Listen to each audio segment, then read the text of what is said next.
that our enemies are terrified right now that we are all in the same room, and that is a true statement.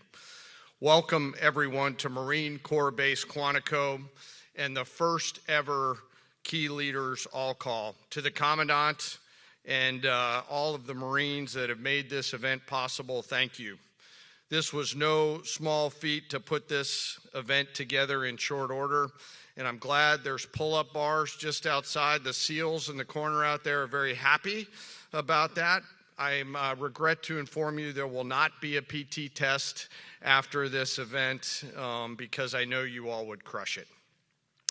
Last night, I had the privilege of joining the Secretary and the Joint Chiefs in honoring 50 Gold Star families at the White House as the President, the First Lady, and our nation honored their loved ones' service and sacrifices.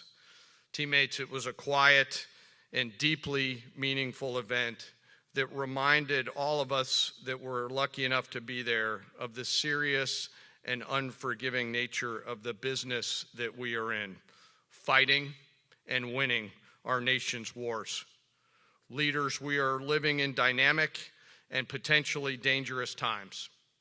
Global risk is on the rise. Our adversaries are no longer aligning, they are aligned. And we must align with equal resolve and unity. Even as we strive for and seek peace, we must be prepared for war. Now, more than ever, it is vital that we hear from our civilian leaders, understand where they're taking the department and the joint force. And today, we have the unprecedented opportunity and honor to hear directly from the Secretary of War and our Commander-in-Chief. Together, you and I and our civilian leaders have the honor of leading the finest military in the world, and we must seize every opportunity every day to prepare our joint force for the future. I am deeply humbled to serve with each and every one of you. And now it is my distinct honor to introduce our nation's Secretary of War, the Honorable Pete Hegseth.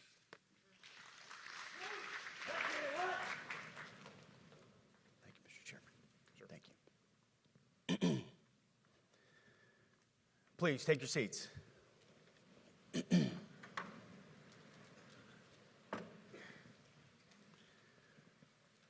Well, Mr. Chairman, the Joint Chiefs, generals, admirals, commanders, officers, senior enlisted, NCOs, enlisted, and every member of our American military, good morning.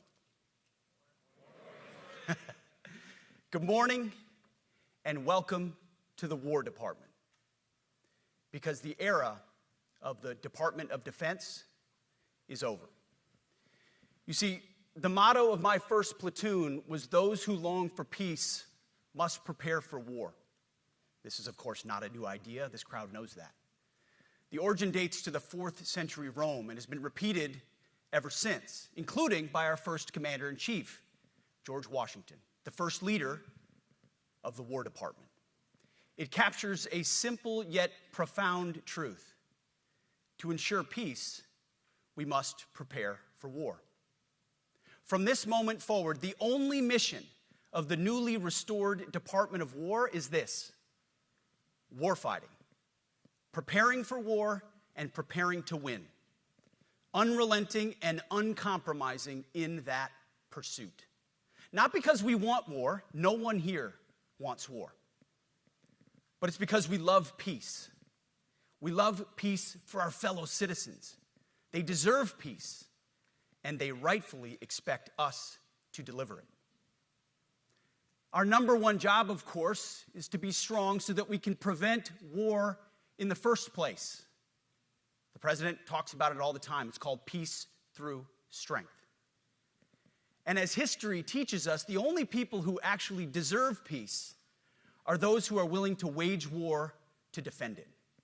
That's why pacifism is so naive and dangerous. It ignores human nature and it ignores human history. Either you protect your people and your sovereignty, or you will be subservient to something or someone. It's a truth as old as time. And since waging war is so costly in blood and treasure, we owe our republic a military that will win any war we choose or any war that is thrust upon us. Should our enemies choose foolishly to challenge us, they will be crushed by the violence, precision, and ferocity of the War Department. In other words, to our enemies, F-A-F-O. If necessary, our troops can translate that for you. Another way to put it is peace through strength, brought to you by the warrior ethos. And we are restoring both.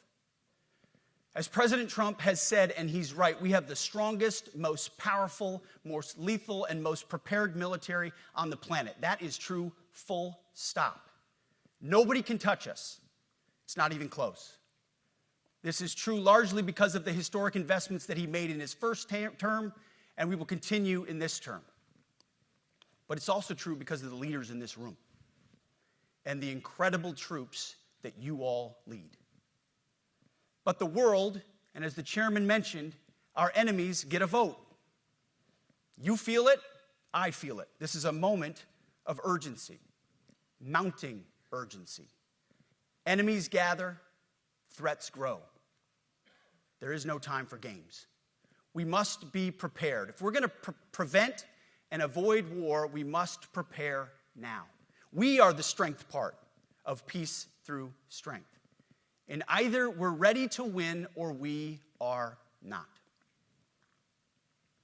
You see, this urgent moment, of course, requires more troops, more munitions, more drones, more Patriots, more submarines, more B-21 bombers. It requires more innovation, more AI in everything and ahead of the curve. More cyber effects, more counter-UAS, more space, more speed. America is the strongest, but we need to get stronger and quickly. The time is now, and the cause is urgent. The moment requires restoring and refocusing our defense industrial base, our shipbuilding industry, and onshoring all critical components. It requires, as President Trump has done, getting our allies and partners to step up and share the burden. America cannot do everything. The free world requires allies with real hard power, real military leadership, and real military capabilities.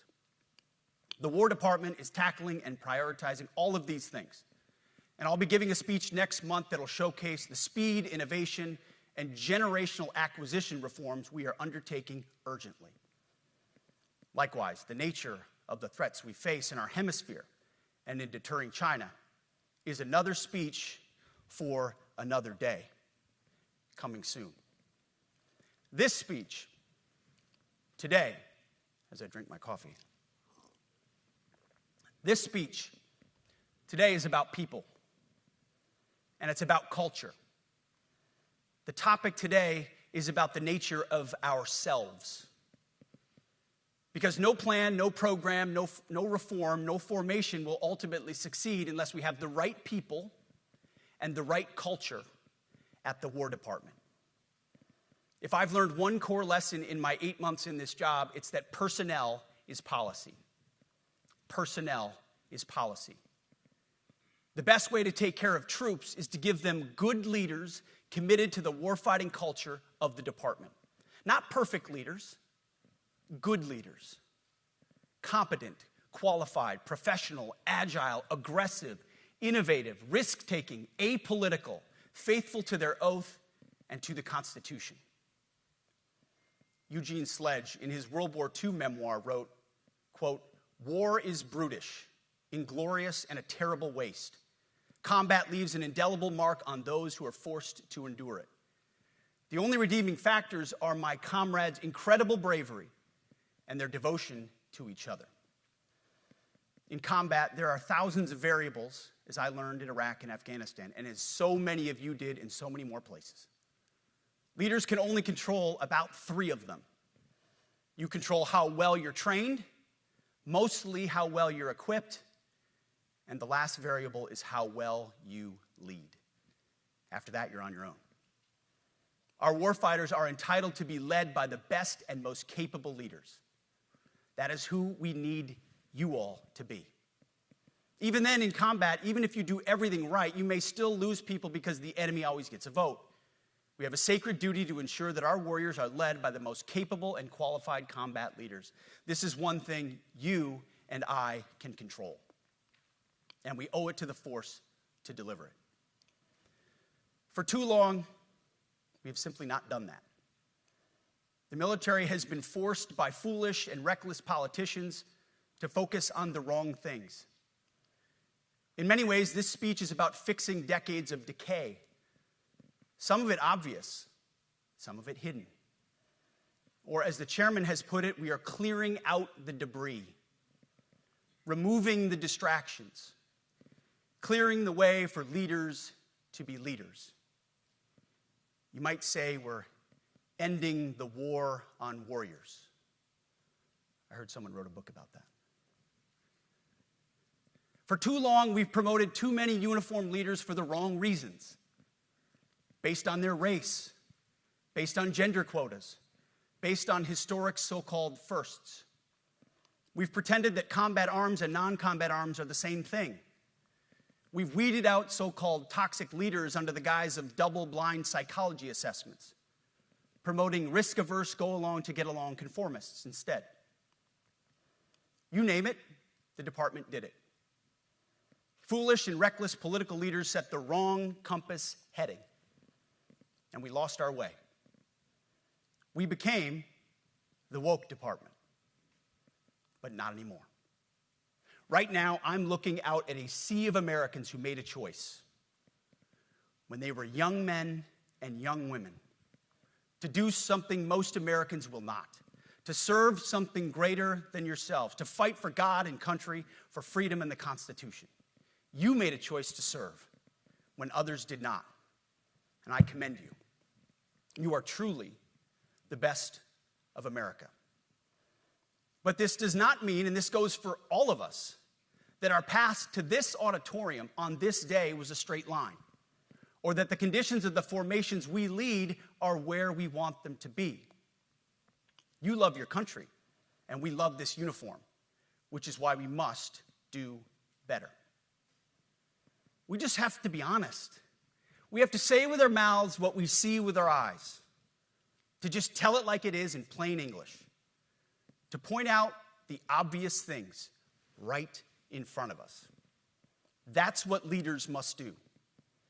We cannot go another day without directly addressing the plank in our own eye, without addressing the problems in our own commands and in our own formations. This administration has done a great deal from day one to remove the social justice, politically correct, and toxic ideological garbage that had infected our department, to rip out the politics. No more identity months, DEI offices, dudes in dresses. No more climate change worship. No more division, distraction, or gender delusions. No more debris. As I've said before, and will say again, we are done with that shit. I've made it my mission to uproot the obvious distractions that made us less capable and less lethal. That said, the War Department requires the next step. Underneath the woke garbage is a deeper problem, and a more important problem that we are fixing and fixing fast. Common sense is back at the White House, so making the necessary changes is actually pretty straightforward. President Trump expects it. And the litmus test for these changes is pretty simple. Would I want my eldest son, who is 15 years old, eventually joining the types of formations that we are currently wielding? If in any way the answer to that is no, or even yes, but, then we're doing something wrong. Because my son is no more important than any other American citizen who dons the cloth of our nation. He is no more important than your son. All precious souls made in the image and likeness of God. Every parent deserves to know that their son or their daughter, that joins our ranks is entering exactly the kind of unit that the Secretary of War would want his son to join. Think of it as the golden rule test. Jesus said, "Do unto others that which you would have done unto yourself." It's the ultimate simplifying test of truth. The new War Department golden rule is this: do unto your unit as you would have done unto your own child's unit. Would you want him serving with fat or unfit or undertrained troops? Or alongside people who can't meet basic standards? Or in a unit where standards were lowered so certain types of troops could make it in? In a unit where leaders were promoted for reasons other than merit, performance, and warfighting? The answer is not just no, it's hell no. This means at the War Department, first and foremost, we must restore a ruthless, dispassionate, and common sense application of standards. I don't want my son serving alongside troops who are out of shape, or in combat unit with females who can't meet the same combat arms physical standards as men, or troops who are not fully proficient on their assigned weapons, platform, or task, or under a leader who was the first, but not the best. Standards must be uniform, gender neutral, and high. If not, they're not standards. They're just suggestions. Suggestions that get our sons and daughters killed. When it comes to combat arms units, and there are many different stripes across our joint force, the era of politically correct, overly sensitive, don't hurt anyone's feelings leadership ends right now. At every level, either you can meet the standard, either you can do the job, either you are disciplined, fit, and trained, or you are out. And that's why today, at my direction, and this is the first of 10 Department of War directives that are arriving at your commands as we speak and in your inbox. Today, at my direction, each service will ensure that every requirement for every combat MOS, for every designated combat arms position, returns to the highest male standard only. Because this job is life or death. Standards must be met. And not just met, at every level we should seek to exceed the standard, to push the envelope, to compete. It's common sense and core to who we are and what we do. It should be in our DNA. Today at my direction, we are also adding a combat field test for combat arms units that must be executable in any environment at any time and with combat equipment. These tests, they'll look familiar. They'll resemble the Army Expert Physical Fitness Assessment or the Marine Corps Combat Fitness Test. I'm also directing that warfighters in combat jobs execute their service fitness test at a gender-neutral, age-normed male standard scored above 70%. It all starts with physical fitness and appearance. If the Secretary of War can do regular, hard PT, so can every member of our joint force. Frankly, it's tiring to look out at combat formations, or really any formation, and see fat troops. Likewise, it's completely unacceptable to see fat generals and admirals in the halls of the Pentagon and leading commands around the country and the world. It's a bad look. It is bad, and it's not who we are. So whether you're an airborne ranger or a chairborne ranger, a brand new private or a 4-star general, you need to meet the height and weight standards and pass your PT test. And as the chairman said, yes, there is no PT test. But today, at my direction, every member of the joint force at every rank is required to take a PT test twice a year, as well as meet height and weight requirements twice a year, every year of service.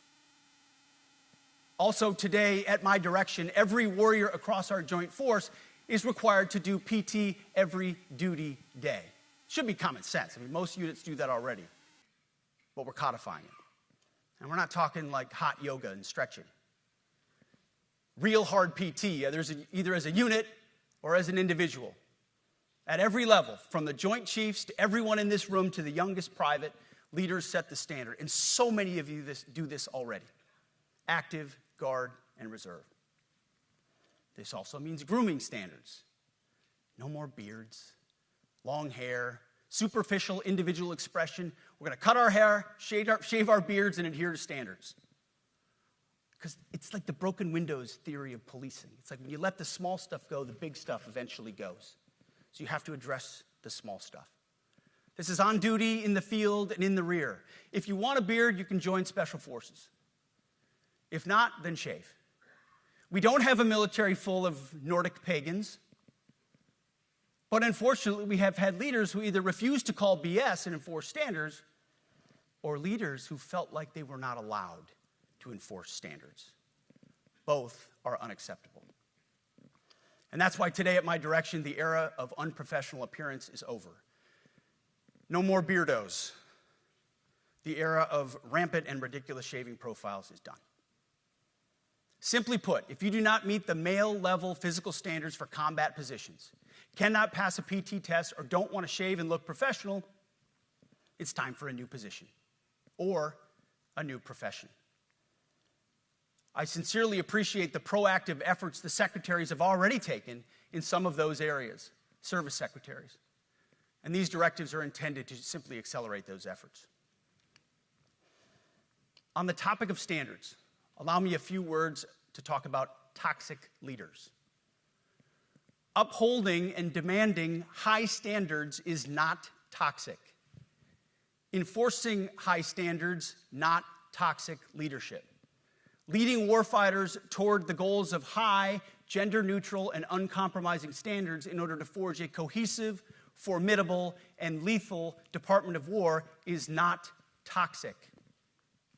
It is our duty, consistent with our constitutional oath. Real toxic leadership is endangering subordinates with low standards. Real toxic leadership is promoting people based on immutable characteristics or quotas instead of based on merit. Real toxic leadership is promoting destructive ideologies that are an anathema to the Constitution and the laws of nature and nature's God, as Thomas Jefferson wrote in the Declaration of Independence. The definition of toxic has been turned upside down, and we're correcting that. That's why today, at my direction, we're undertaking a full review of the department's definitions of so-called toxic leadership, bullying, and hazing, to empower leaders to enforce standards without fear of retribution or second guessing. Of course, you can't do like nasty bullying and hazing. We're talking about words like bullying and hazing and toxic. They've been weaponized and bastardized inside our formations, undercutting commanders and NCOs. No more. Setting, achieving, and maintaining high standards is what you all do. And if that makes me toxic, then so be it. Second, today at our direction, we're ensuring that every service, every unit, every schoolhouse, and every form of professional military education conduct an immediate review of their standards. Now, we've done this in many places already, but today it goes across the entire Department of War. Any place where tried and true physical standards were altered, especially since 2015 when combat arms standards were changed to ensure females could qualify, must be returned to their original standard. Other standards have been manipulated to hit racial quotas as well, which is just as unacceptable. This too must end. Merit only. The president talks about it all the time, merit-based. Here are two basic frameworks I urge you to pursue in this process. Standards I call, my staff's heard all about them, the 1990 test and the E6 test. The 1990s test is simple. What were the military standards in 1990? And if they have changed, tell me why. Was it a necessary change based on the evolving landscape of combat? Or was the change due to a softening, weakening, or gender-based pursuit of other priorities? 1990s seems to be as good a place to start as any. And the E6 test. Ask yourself, does what you're doing make the leadership, accountability, and lethality efforts of an E6, or frankly an O3, does it make it easier or more complicated? Does the change empower staff sergeants, petty officers, and tech sergeants to get back to basics? The answer should be a resounding yes. The E6 test, or O3 test, clarifies a lot, and it clarifies quickly. Because war does not care if you're a man or a woman.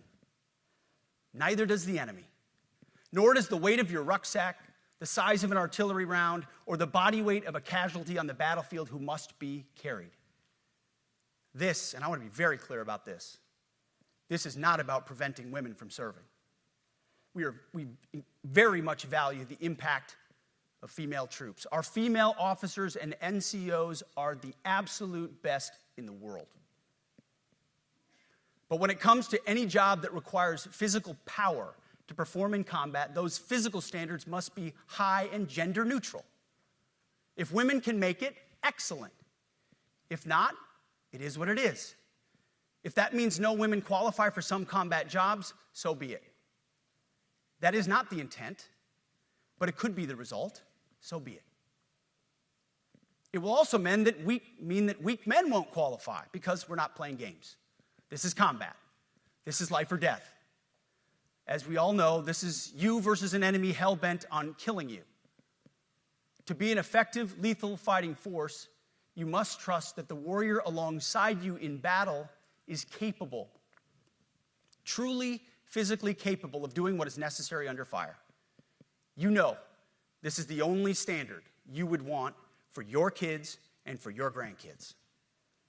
Apply the War Department Golden Rule, the 1990 test, and the E6 test, and it's really hard to go wrong. Third, we are attacking and ending the walking on eggshells and zero-defect command culture.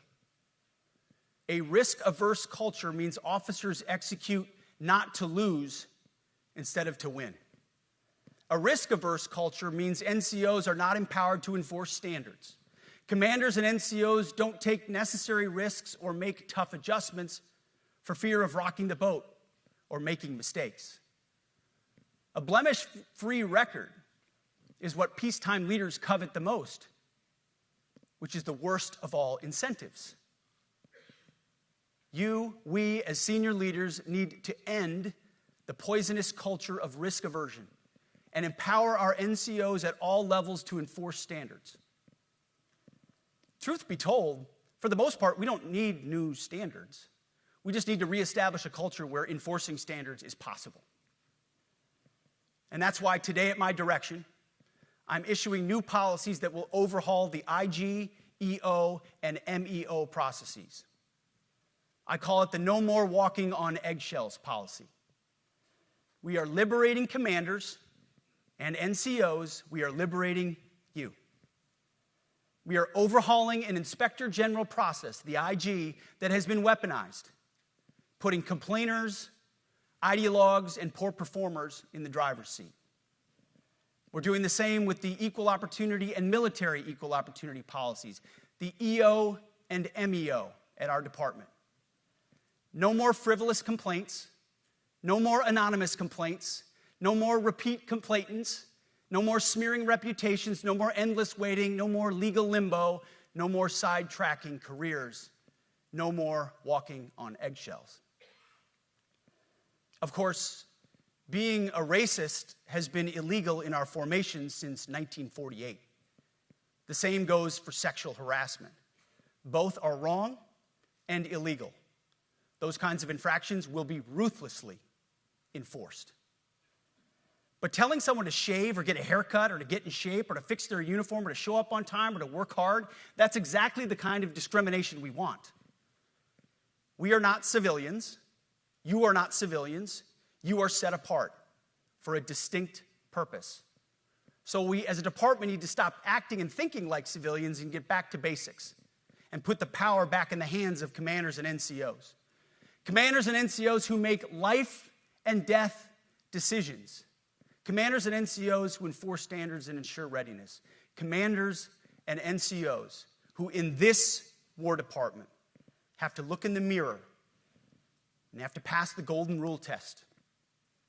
My kids, your kids, America's sons and daughters. So I urge you all here today and those watching, take this guidance and run with it. The core of this speech is the 10 directives we're announcing today. They were written for you, for Army leadership, for Navy leadership, for Marine Corps leadership, for Air Force leadership, Space Force leadership. These directives are designed to take the monkey off your back and put you, the leadership, back in the driver's seat. Move out with urgency because we have your back. I have your back. And the Commander-in-Chief has your back. And when we give you this guidance, we know mistakes will be made. It's the nature of leadership. But you should not pay for earnest mistakes for your entire career. And that's why today, at my direction, we're making changes to the retention of adverse information on personnel records that will allow leaders with forgivable, earnest, or minor infractions to not be encumbered by those infractions in perpetuity. People make honest mistakes, and our mistakes should not define an entire career. Otherwise, we only try not to make mistakes, and that's not the business we're in. We need risk takers and aggressive leaders and a culture that supports you. Fourth, at the War Department, promotions across the Joint Force will be based on one thing: merit. Colorblind, gender-neutral, merit-based. The entire promotion process, including evaluations of warfighting capabilities, is being thoroughly re-examined. We've already done a lot in this area, but more changes are coming soon. We'll promote top-performing officers and NCOs faster and get rid of poor performers more quickly. Evaluations, education, and field exercises will become real evaluations, not box checks, for every one of us at every level. These same reforms happened before World War II as well. General George Marshall and Secretary of War Henry Stimson did the same thing. And we won a world war because of it.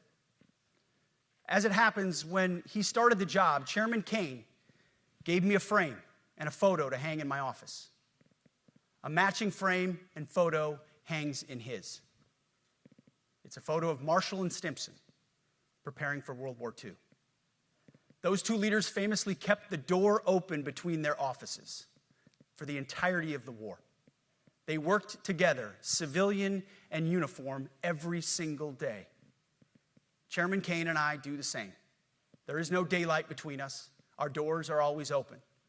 Our job together is to ensure our military is led by the very best, ready to answer the nation's call. Fifth, as you have seen, and the media has obsessed over, I have fired a number of senior officers since taking over. The previous chairman, other members of the Joint Chiefs, combatant commanders, and other commanders. The rationale for me has been straightforward. It's nearly impossible to change a culture with the same people who helped create or even benefited from that culture, even if that culture was created by a previous president and previous secretary. My approach has been simple. When in doubt, assess the situation, follow your gut, and if it's the best for the military, make a change. We all serve at the pleasure of the president every single day. But in many ways, it's not their fault. It's not your fault. As foolish and reckless as the woke department was, those officers were following elected political leadership. An entire generation of generals and admirals were told that they must parrot the insane fallacy that, quote, our diversity is our strength. Of course, we know our unity is our strength. They had to put out dizzying DEI and LGBTQI+ statements. They were told females and males are the same thing, or that males who think they're females is totally normal. They were told that we need a green fleet and electric tanks. They were told to kick out Americans who refuse an emergency vaccine. They followed civilian policies set by foolish and reckless political leaders. Our job, my job, has been to determine which leaders simply did what they must to answer the prerogatives of civilian leadership, and which leaders are truly invested in the woke department and therefore incapable of embracing the War Department and executing new lawful orders. That's it. It's that simple. So for the past 8 months, we've gotten a good look under the hood of our officer corps. We've done our best to thoroughly assess the human terrain. We've had to make trade-offs and some difficult decisions. It's more of an art than a science. We have been and will continue to be judicious, but also expeditious. The new compass heading is clear. Out with the Shirellis, the Mackenzies, and the Millies, and in with the Stockdales, the Schwarzkopfs, and the Pattons.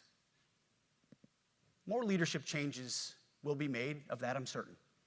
Not because we want to, but because we must. Once again, this is life and death. The sooner we have the right people, the sooner we can advance the right policies. Personnel is policy. But I look out at this group, and I see great Americans. Leaders who have given decades to our great republic, at great sacrifice to yourselves and to your families. But if the words I'm speaking today are making your heart sink, then you should do the honorable thing and resign. We would thank you for your service. But I suspect, I know, the overwhelming majority of you feel the opposite. These words make your hearts full. You love the War Department because you love what you do, the profession of arms. You are hereby liberated to be an apolitical, hard-charging, no-nonsense, constitutional leader that you joined the military to be. We need you locked in on the M, not the D, the E, or the I, not the DEI or the DIE of dime. By that I mean the M, military, of the instruments of national power. We have entire departments across the government dedicated to diplomatic, informational, and economic lines of effort. We do the M. Nobody else does. And our GOFOs need to master it in every domain and every scenario. No more distractions, no more political ideologies, no more debris. Now, of course, we're going to disagree at times. We would not be Americans if we didn't. Being a leader in a large organization like ours means having frank conversations and differences of opinion. You will win some arguments, and you will lose some arguments. But when civilian leaders issue lawful orders, we execute. We are professionals in the profession of arms.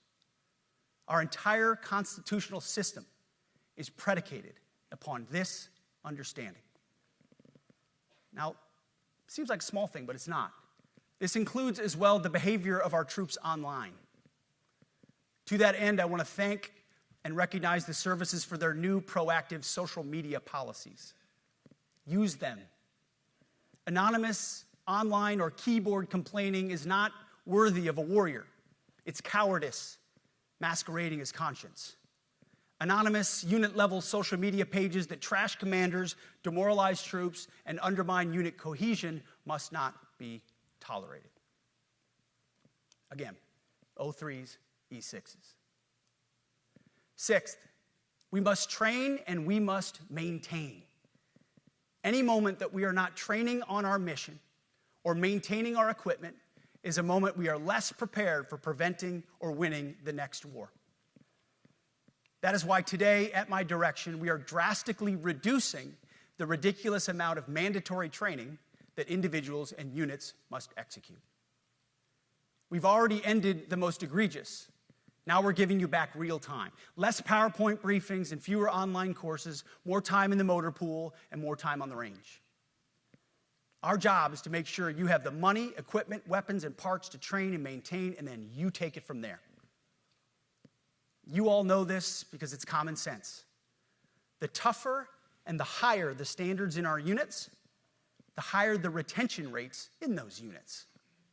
Warriors want to be challenged. Troops want to be tested. When you don't train and you don't maintain, you demoralize. And that's when our best people decide to take their talents to the civilian world. The leaders who created the woke department have already driven out too many hard chargers. We reverse that trend right now. There is no world in which high-intensity war exists without pain, agony, and human tragedy. We are in a dangerous line of work. You are in a dangerous line of work. We may lose good people. But let no warrior cry out from the grave, "If only I had been properly trained."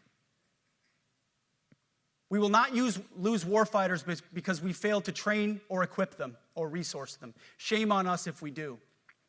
Train like your warriors' lives depend on it, because they do. To that point, basic training is being restored to what it should be: scary, tough, and disciplined. We're empowering drill sergeants to instill healthy fear in new recruits, ensuring that future warfighters are forged. Yes, they can shark attack, they can toss bunks, they can swear, and yes, they can put their hands on recruits. This does not mean they can be reckless or violate the law, but they can use tried and true methods to motivate new recruits, to make them the warriors they need to be. Back to basics at basic as well. Of course, and you know this, basic training is not where mission readiness should end.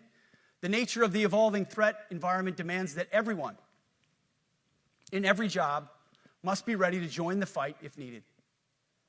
A core credo of the Marine Corps is every Marine a rifleman. It means that everyone, regardless of MOS, is proficient enough to engage an enemy threat at sea, in the air, or in a so-called rear area. We need to ensure that every member of our uniformed military maintains baseline proficiency in basic combat skills, especially because the next war, like the last, will likely not have a rear area. Finally, as President Trump rightly pointed out when he changed the department name, the United States has not won a major theater war since the name was changed to the Department of Defense in 1947. One conflict stands out in stark contrast: the Gulf War. Why? Well, there's a number of reasons, but it was a limited mission with overwhelming force and a clear end state. But why did we execute and win the Gulf War the way we did in 1991? There's two overwhelming reasons. One was President Ronald Reagan's military buildup gave an overwhelming advantage. And two, military and Pentagon leadership had previous formative battlefield experiences. The men who led this department during the Gulf War were mostly combat veterans of the Vietnam War.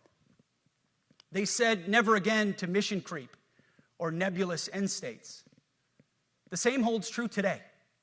Our civilian and military leadership is chock full of veterans from Iraq and Afghanistan who say never again to nation building and nebulous end states.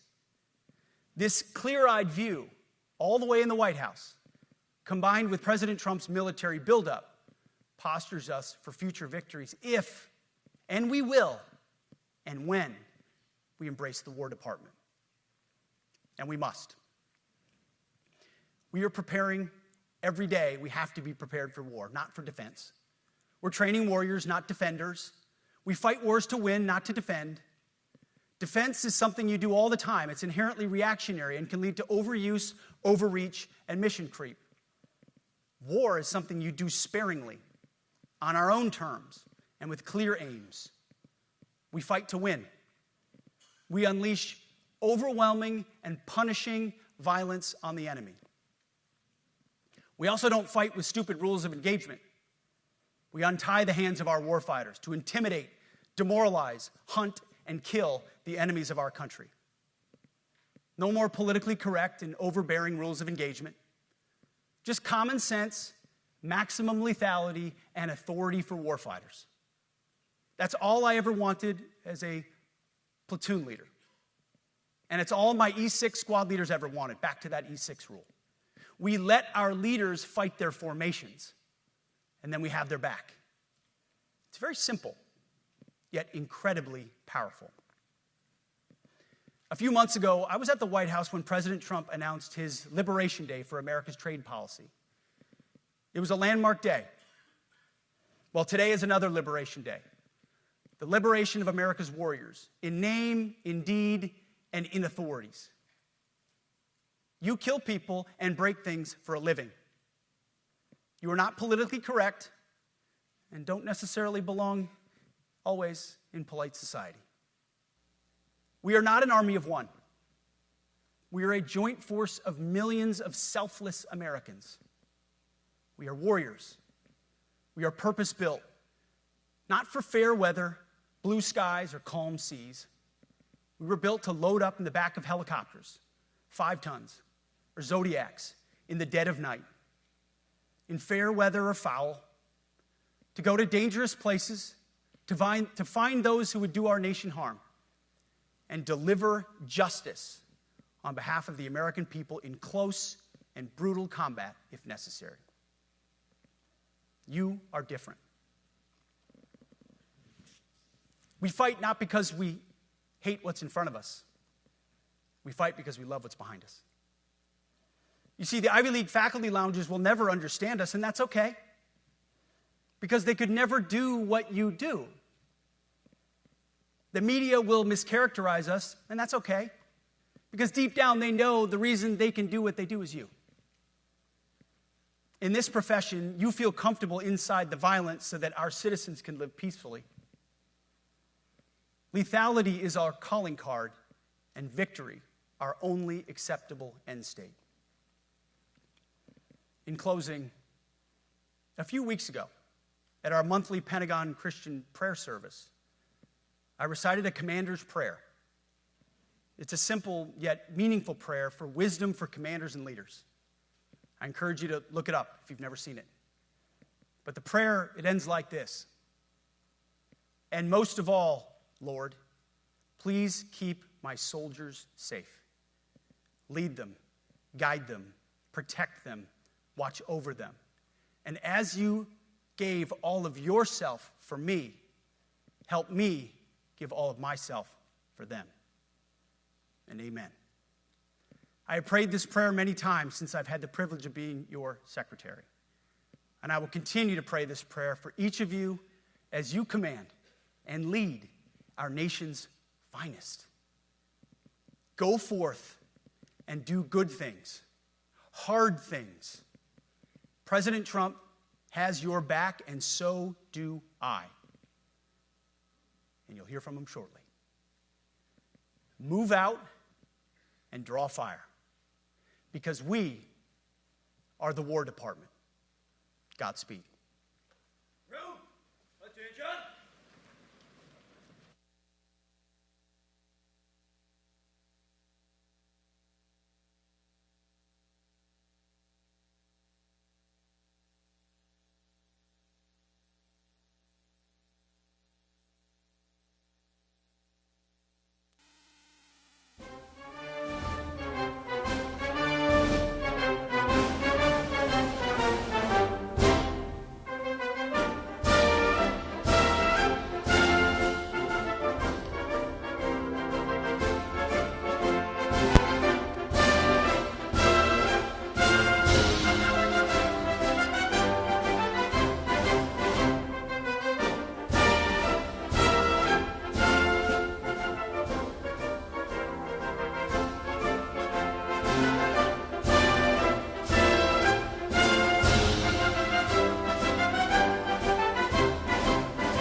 Ladies and gentlemen, the Secretary of War.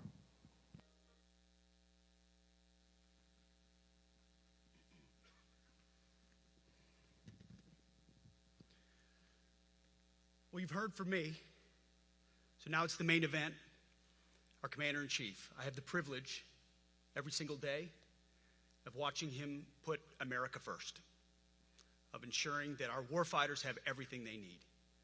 His compass is clear. He's easy to follow because you know he has our back. I was thinking backstage, the man who was the Commander-in-Chief when the War Department was created was George Washington. The man who was president when the War Department was reestablished is President Trump. And when he found out about this gathering of senior leaders, he said, I would be honored to come in order to address and thank the incredible Americans who defend our nation. He has a heart full of gratitude and love for what you do, and we get a chance to see it every day. And I'm honored that this morning you all firsthand get to see it as well. So ladies and gentlemen, join me in welcoming the 45th and 47th President of the United States, our Commander-in-Chief, Donald J. Trump.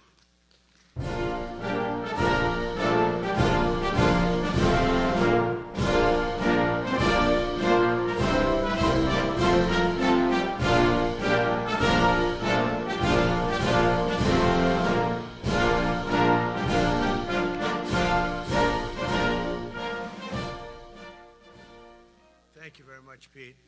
Great job you're doing, too. Fantastic job. I've never walked into a room so silent before. This is very... Oh, don't laugh. Don't laugh. You're not allowed to do that. You know what? Just have a good time. And if you want to applaud, you applaud. And if you want to do anything you want, you can do anything you want. And if you don't like what I'm saying, you can leave the room. Of course, there goes your rank. There goes your future. But you just feel nice and loose, okay? Because we're all on the same team. And I was told that, sir, you won't hear a murmur in the room. I said, we got to loosen these guys up a little bit.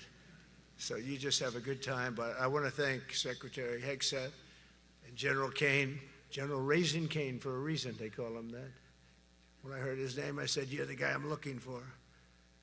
The Joint Chiefs of Staff and so many others in this room who together represent the greatest and most elite fighting force in the history of the world, the United States military. We're very proud of our military. I rebuilt the military during my first term. It's one of the greatest achievements. We had the greatest economy in history, and I built the military. Those are the two things I say more than anything else. And I also kept us safe at the borders. We had very good borders. We didn't have people coming in from jails and prisons and everything like took place over the last 4 years. They'll never forget what happened to this country over the last 4 years with the incompetence. There could be no higher honor than to serve as your Commander-in-Chief. It is a great honor. I look at you, you're just incredible people. Central casting, I might add. To each and every one of you, I thank you for your unwavering devotion to the armed forces and to the country that we've all sworn a sacred oath to defend. We all have that oath, every one of us. I'm thrilled to be here this morning to address the senior leadership of what is once again known around the world as the Department of War. I know Pete spoke about it. He gave a great speech, I thought. Great speech. I don't want him to get so good. I hate that. You know? No, I hate it. I almost fired him. I said, you can't, I don't want to go on after that. No, he gave a great speech, but he talked about Department of War. We were sitting there. I said, didn't it used to be called the Department of War? And he goes, yes, sir. They changed it like in the early 50s. So we won the First World War. We won the Second World War. We won everything in between and everything before that. We only won. And then we went, in a way, woke. That was probably the first sign of wokeness. And we changed it to defense instead of war. And I said, what do you think? How do you think if we changed it back? Would that be a nice idea? And Pete loved it immediately. Some people thought about it. You know, they gave it a little thought. But in the end, we did it. And I have to be honest, it's so popular. I thought it would be met with fury on the left. But they're sort of giving up, I must be honest with you. They've had it. They've had it with Trump. They've been after me for so many years now. Here we are. Here we are. Come to the White House anytime you'd like. No, they've given up. They're bad, a lot of bad people. But all over, that's been so popular. It's been very popular. I really thought that we were going to have to sort of fight it through. There's been no fight. There's been no fight. Like what I called the Gulf of America, the Gulf of America, because to me it was always the Gulf of America. I could never understand. We have 92% of the frontage. And for years, actually 350 years, they were there before us. It was called the Gulf of Mexico. I just had this idea. I'm looking at a map. I'm saying, we have most of the frontage. Why is it Gulf of Mexico? Why isn't it the Gulf of America? And I made the change, and it went smoothly. I mean, we had a couple of fake news outlets that refused to make the change. And then one of them, AP, took us to court, and we won. And the judge, who was a somewhat liberal judge, said, the name is the Gulf of America, because AP refused to call it the Gulf of America. They wrote, they're not a good outfit, by the way. They call it the Gulf of Mexico. I said, no, the Gulf of America is the name. And the judge actually said that, in fact, you can't even go into the room because what you're doing is not appropriate. The name is the Gulf of America. Google Maps changed the name. Everybody did, but AP wouldn't, and then we won in court. How about that? Isn't that so cool? The Secretary Hegseth beautifully described the name change reflects far more than the shift in branding. It's really a historic reassertion of our purpose and our identity and our pride. That's when we go with the word war. And you know, we want war because we want to have no wars, but you have to be there, and you know, sometimes you have to do it. I have settled so many wars since we're here. We're here almost 9 months, and I've settled 7, and yesterday we might have settled the biggest of them all, although I don't know. Pakistan, India was very big. Both nuclear powers, I settled that. But yesterday could be the settlement in the Middle East. That hasn't happened for 3,000 years. I said, how long have you been fighting? 3,000 years, sir. That's a long time. But we got it, I think, settled. We'll see. Hamas has to agree. And if they don't, it's going to be very tough on them, but it is what it is. But all of the Arab nations, Muslim nations have agreed. Israel has agreed. It's an amazing thing. It just came together. War is very strange. You know, you never know what's going to happen with war. The easiest one of them all is Putin. I said, number one, it's a war that would have never happened if I were president, if the election weren't rigged. If I were president, that war would have never happened. Not even a little chance. And it didn't happen for 4 years. But I knew Putin very well, and I thought that would be easy because I know him so well. Well, that one turned out to be the hardest of them all. We had some that were not settlable, and they all got settled.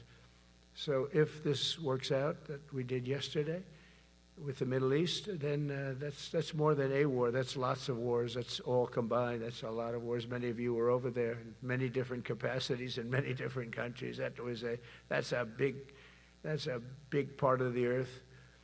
But if that works out, it would be 8+. I'm going to give myself 2 or 3 for that one. And then we just have the one to settle, and we have to settle it up with President Putin and Zelensky. Got to get them together and get it done. But the only way we can do that is through strength. I mean, if we were weak, they wouldn't even take my phone call. But we have extreme strength. We had the horror show in Afghanistan, which is really the reason I think that Putin went in. He saw that horror show by Biden and his team of incompetent people. And that showed, I think it gave him a path in. I wasn't there any longer. I watched that, and it was so horrible. I think it was the most embarrassing day in the history of our country. And now we're back. And that's it. We're not going to have any of that crap happen, I can tell you. That was terrible, so terrible. Together we're reawakening the warrior spirit, and this is a spirit that won and built this nation. And from the cavalry that tamed the Great Plains to the ferocious, unyielding power of Patton Bradley and the great General Douglas MacArthur, these are all great men. In this effort, we're a team, and so my message to you is very simple. I am with you, I support you, and as president, I have your backs 100%. You'll never see me even waver a little bit. It's the way it is.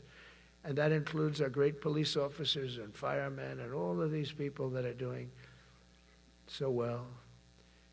Together over the next few years, we're going to make our military stronger, tougher, faster, fiercer, and more powerful than it has ever been before. I rebuilt our nuclear, as you probably know, but we'll upgrade that also and just hope we never have to use it. We have to hope we never have to use it, because the power of that is so incredible. I see things, I don't think they'd show it to you. I really wouldn't want them to show it to you. But when you see the result of what's left, you never want to use that. Never, never, ever. We were a little bit threatened by Russia recently, and I sent a submarine, nuclear submarine, the most lethal weapon ever made. Number one, you can't detect it. There's no way. We're 25 years ahead of Russia and China in submarines. Russia's actually second in submarines. China's third, but they're coming up. They're coming up. They're way lower in nuclear too, but in 5 years they'll be equal. They're coming up. And you don't have to be that good with nuclear. You could have 1/20th what you have now and still do the damage that would be, that'd be so horrendous. But I announced that, based on his mention of nuclear, and it was really a stupid person that works for him mentioned the word nuclear, I moved a submarine or two, I won't say about the two, over to the coast of Russia, just to be careful, because we can't let people throw around that word. I call it the N-word. There are two N-words, and you can't use either of them. You can't use either of them. And frankly, if it does get to use, we have more than anybody else. We have better, we have newer, but it's something we don't ever want to even have to think about. But when somebody mentions it, that submarine started immediately thereafter. And it's just lurking, but I'm sure we're not going to have to use it. But it's an amazing, it's undetectable, totally. Ours is, theirs isn't. Theirs are totally detectable. We can detect them easily. We go right to the spot. But we have genius apparatus that doesn't allow detection. It doesn't allow detection at all by anybody above water or below water. It's incredible. We're way ahead of everybody in that and other things. As a result of the exciting renewal of the spirit of our armed forces, and that's what it is. It's really reaching that spirit, unprecedented heights. Over the past 8 months, new enlistments, I'm so proud of this, have surged to record highs, the highest we've ever had. And we used to have recruiting shortages. If you remember, about a year and a half ago, I was at the beginning stage of a campaign, and things came out that you couldn't get people to join the armed forces. And by the way, the police also. Fire department. I always put the fire department in because they're great. They're great. And I got 95% of their vote, too. That helps. When you get 95% of their vote, you always have to mention them. But they're great. And they're brave in our inner cities, which we're going to be talking about, because it's a big part of war now. It's a big part of war. But the firemen go up in ladders, and you have people shooting at them while they're up in ladders. I don't even know if anybody heard that. And I said, don't talk about it much, but I think you have to. Our firemen are incredible. They're up in one of these ladders that goes way up to the sky, rescuing people, and you have animals shooting at them, shooting bullets at firemen that are way up in death territory. You fall off that ladder, it's over. It's over. They don't even have to inspect you when you hit the ground. And you have people shooting bullets at them in some of these inner cities. We're not going to let that happen. So I always mention the firemen because that's actually a big problem we have. They are unbelievable. Like you, they're unbelievable people. For the first time on record in 2025, the Navy, Air Force, and Space Force all met or surpassed their recruiting goals 3 months early. That never happened before. And the Army did even better. Congratulations, Army. They met everything. And these were the highest standards because we're making it larger. So these were much higher standards than you had 4 years ago, 3 years ago, during the sleepy Joe Biden era. And the Army did it 4 months early. And you remember, a year and a half ago, they said the big stories that we're way behind with the Army, Air Force, the Navy, the Marines. We're way behind, Coast Guard. And even Space Force. I love Space Force because that was my creation. You know, when you create something, I love it. And the people we put in there were good. I got that right. We put in great people initially, and we've really dominated. We really dominate in that sphere now. We're way behind China and Russia, and now we dominate. Space Force turned out to be a very important thing. I said from the beginning, you know, when Biden came into office, he wanted to terminate it. He said, and this thing called Space Force, so we could get rid of that. And he got hammered by the people in this room for even suggesting it, because it's very important, one of the most important. And as time goes by, it'll get more and more important. But we're now at 106% of our recruiting targets for the year, and that's the best in far more than a generation. And for the Marines, morale is so strong that the Marine Corps will meet its 2026 retention targets before the end of October, which never happens. And that's the earliest it's ever happened in the history of our country. And it makes you feel good, you know. I felt guilty. I'd go make a speech in front of never people like you. You are the leaders, but people, soldiers. And I felt embarrassed because there'd be stories about, you know, we couldn't fill up our Army, Navy, Air Force. We couldn't fill them up. And it was headlines. It was during Biden's 4 years. The auto pen, I call him the auto pen.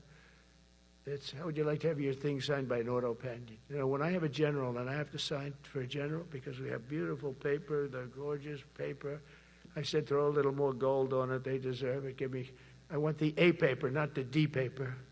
We used to sign a piece of garbage. I said, this man's going to be a general, right? Yeah. I don't want to use this. I want to use the big, beautiful, firm paper. I want to use the real gold writing when you talk about the position, and they're beautiful. And, but how would you like to have that where some kid sitting in the back office is having it signed with an auto pen? I thought about it, and I thought about you people first, admirals, generals. I said, somebody works his whole life. He gets into maybe the academies or wherever, but however you got there, and you go through years of work, and now you become an admiral or a general or whatever. And when you do, the President of the United States signs your commission, as you know, and that commission is beautifully displayed. And I sign it. Actually, I love my signature. I really do. Everyone loves my signature. But I signed it very proudly, and I always think to myself, how can you have an auto pen sign this? It's just so disrespectful. To me, it's just totally disrespectful. And it turned out that almost everything he did was signed by auto pen, except for when he gave his son, Hunter, pardon. He signed that one. And that's actually the worst signature I've ever seen. That was the bad. The auto pen looks much better. But as leaders, our commitment to every patriot who put on the uniform is to ensure that American military remains the most lethal and dominant on the planet, not merely for a few years, but for the decades and generations to come, for centuries. We must be so strong that no nation will dare challenge us, so powerful that no enemy will dare threaten us, and so capable that no adversary can even think about beating us. And we've had it recently. I had India and Pakistan were going at it, and I called them both. And in this case, I used trade. I'm not going to trade with you. Used to two nuclear nations, big nuclear. And no, you cannot do that. I said, yes, I can. You go into this frickin' war that I'm hearing about. You know, actually, they just shot down 7 planes. 7 planes, it was starting. There was a lot of bad blood. And I said, you do this, there's not going to be any trade. And I stopped the war. It was raging for 4 days, but that was just the beginning. And we stopped it. It was a great thing. And the Prime Minister of Pakistan was here, along with the Field Marshal, who's a very important guy in Pakistan, and he was here 3 days ago. And I didn't even realize it as beautifully as he said it, but he said that to a group of people that were with us, 2 generals, but a group, he said, this man saved millions of lives because he saved the war from going on, and that war was going to get very bad, very, very bad. President Trump saved millions and millions of lives. That was a bad war. And I was very honored. I loved the way he said it. Susie Wiles was there. She said that was the most beautiful thing. But we saved a lot of them. Saved a lot of them. Even in Africa, we saved the Congo with Rwanda. They've been fighting for 31 years, 10 million people dead. I got that one done. And very proud of it. So if this works out, we'll have 8 in 8 months. That's pretty good. Nobody's ever done that. Will you get the Nobel Prize? Absolutely not. They'll give it to some guy that didn't do a damn thing. They'll give it to a guy that wrote a book about the mind of Donald Trump and what it took to solve the wars. And he'll get the Nobel Prize will go to a writer. No, but well, let's see what happens. But it's be a big insult to our country. I will tell you that. I don't want it. I want the country to get it. It should get it because there's never been anything like it. Think of it. So if this happens, I think it will. I don't say that lightly because I know more about deals than anybody. This is what my whole life was based on. And they can change, and this can certainly change. But we have just about everybody. We have one signature that we need, and that signature will pay in hell if they don't sign. I hope they sign for their own good and we create something really great. But to have done 8 of them is just like such an honor. And then we have Putin and Zelensky. The easiest one of them all. I said, that one I'll get done. I thought that was going to be first. The others were much harder, some of them. Azerbaijan this was going on for 36 years. They said, it's not solvable, sir. You don't do it. I said, I will do it. I will do it. And I got on the phone with the 2 countries. They were great. They were great. I knew immediately. I knew as soon as I started talking to them, we're going to solve that war. We did. Now they're so happy. Now they're friends. One said he's been president for 32 years, 22 years. He said, for 22 years, I did nothing but kill his people. They were in the room together at the Oval Office. And they started off spread like this. I have the beautiful Resolute desk. And one was here, and one was here. You couldn't get further away. That's the furthest I've ever seen 2 people in front of me. And as the hour went by, they got closer, closer, closer. And at the end of the hour, we had it done. And they hugged and hugged and hugged. And I said, that's so nice, and you're going to remain friends. And I spoke to them, one of them the other day. He said, no, he's now my friend. But for 22 years, he's been the head of Azerbaijan for 22 years. And the other guy, great guy too, 7. And you know that war, that was a war that was not solvable. He said for 7 years. The other one said for 22 years. All I did was kill his people. That's all I've done. I said, well, we're going to put a stop to that. So we solved that. So it's a great thing. It's a great feeling. You're saving Kosovo and Serbia. You're saving so many lives doing this if you can do it. But our people deserve nothing less than the very best, and we're never going to let them down. And if we can solve wars instead of you having to fight wars, wouldn't that be wonderful, right? Wouldn't that be wonderful? That's why one of the first executive orders I signed upon taking office was to restore the principle of merit. That's the most important word, other than the word tariff. I love tariffs. Most beautiful word.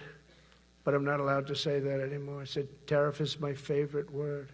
I love the word tariff. We're becoming rich as hell. We have a big case in front of the Supreme Court, but I can't imagine.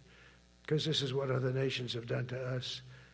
And we have, great legal grounds. But you still have a case. It would be very bad if something happened. But I said, my favorite word in the English dictionary is the word tariff. And people thought that was strange.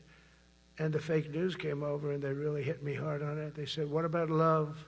What about religion? What about God? What about wife, family? I got killed when I said tariff is my favorite word. So I changed it. It's now my 5th favorite word. And I'm okay with that. I'm okay with that. But they hit me hard. But it is. I mean, when you look at, we've taken in trillions of dollars. We're rich again. And there'll never be, when we finish this out, there'll never be any wealth like what we have. Other countries were taking advantage of us for years and years. You know that better than anybody. And now we're treating them fairly. But the money coming in is, we've never seen anything like it. The other day they had $31 billion that they found, $31 billion. So we found $31 billion and we're not sure from where it came. A gentleman came in, a financial guy. I said, well, what does that mean? He said, we don't know where it came. I said, check the tariff shelf. No, sir, the tariffs haven't started in that sector yet. I said, yes, they have. They started 7 weeks ago. Check it. Comes back 20 minutes later. Sir, you're right. It came from tariffs. $31 billion. That's enough to buy a lot of battleships, Admiral, to use an old term. I think we should maybe start thinking about battleships, by the way. You know, we have a Secretary of the Navy came to me, because I look at the Iowa out in California, and I look at different ships and the old pictures. I used to watch Victory at Sea. I love Victory at Sea. Look at these admirals. It's got to be your all-time in black and white. And I look at those ships. They came with the destroyers alongside of them, and man, nothing was going to stop. They were 20 deep, and they were in a straight line, and there was nothing going to stop them. And we actually talk about, you know, those ships. Some people would say, no, that's old technology. I don't know. I don't think it's old technology when you look at those guns. But it's something we're actually considering, the concept of battleship. Nice 6-inch sides, solid steel, not aluminum. Aluminum that melts if it looks at a missile coming at it. Starts melting as the missile's about 2 miles away. Now, those ships, they don't make them that way anymore. But you look at it, and your secretary likes it, and I'm sort of open to it. And bullets are a lot less expensive than missiles. A lot of reasons. I should take a vote, but I'm afraid to take that vote because I may get voted out on that one. But I tell you, it's something we're seriously considering. There were powers. There were big powers. They were just about as mean and scary as you could be.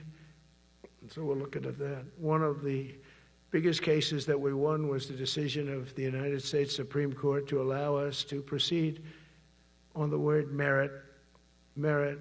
So those two words are right up there. So this is, I would say, the opposite if you ask for a definition. The opposite of political correctness. We went through political correct where you had to have people that were totally unfit to be doing what you're doing for many reasons. I won't get into them. But for many reasons, they were unfit. Now, it's all based on merit. That was such an unbelievable decision. I didn't expect we were going to win that one. We went in.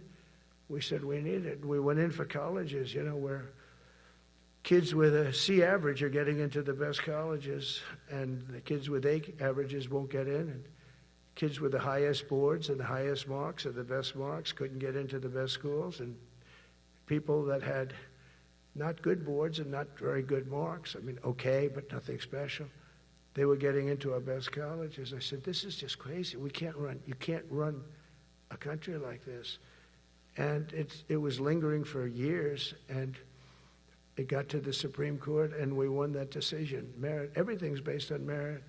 You're all based on merit. We're not going to have somebody taking your place for political reasons because they are politically correct, and you're not. We take the people that are going to do the best job. That's all. It's very simple. And that's the way our country was built. We were built on merit. We got away from it for a long time. And everyone understands it. And it was done. It was approved. I give great credit to the Supreme Court because I thought they had tremendous courage. I didn't think they'd do that. That was tremendous. I give them maybe for that decision almost more than anything because it's a hard decision to make. It's really hard. The apparatus of our country was not set up for merit. It was set up for political correctness. And you can never be great if you're going to do that. And we're going to be greater than we ever were before. We're bringing back a focus on fitness, ability, character, and strength. That's because the purposes of American military is not to protect anyone's feelings. It's to protect our republic, and it's the republic that we dearly love. It's to protect our country.